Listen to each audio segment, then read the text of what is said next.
নমস্কার বন্ধুরা, আশা করি আপনারা ভালো আছেন, আমিও ভালো আছি।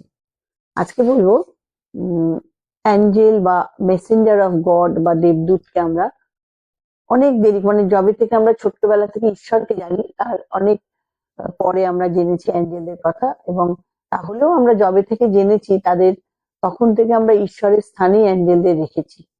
আমার আমরা ডাইরেক্ট ঈশ্বরকে যখন কোনো আর্জি জানাই, যে ঈশ্বর আমার এটা এটা করে দাও, এটা যে সারাদিনই তো আমরা এসব জানাই, এটা আমার অসুবিধা হচ্ছে, তখন তিনি তা শোনেন অবশ্যই। তবে তার দেওয়া অ্যান্সার হয়তো আমরা বুঝি না, কারণ আমরা সাধারণ মানুষ, বুঝি না যে যাই আমরা চাই ঈশ্বর সর্বদা তার চেয়েও ভালোটাই দেন, সবসময় ভালোটা দেন। এই আমাদের না বোঝার কারণে ঈশ্বর তারও আমাদের মাঝে অ্যাঞ্জেলদের পাঠান, যারা আমাদের প্রার্থনা ঈশ্বরের কাছে পৌঁছে দেন ও তাদের মারফত আমাদের সমস্ত প্রয়োজনীয় আর্জি ইচ্ছা মিটিয়ে দেন।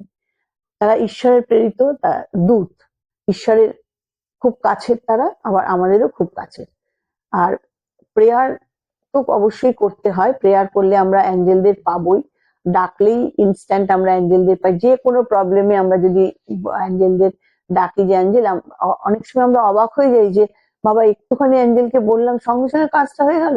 এগুলো ভীষণ ভাবে হয় এবং ইনভোক করতে হবেই হবে। এবং যদি আপনি খুব ভালো হয় যদি ব্রহ্ম মুহূর্তে, মানে 3:33, 4:44 এরকম সময়, যদি কোনো সময় যদি ঘুম ভেঙে যায়, তখন যদি আপনি অ্যাঞ্জেলকে কোনো কথা জানান, সেটা ভীষণ ভালো হয় এবং সেটা অবশ্যই ফলে।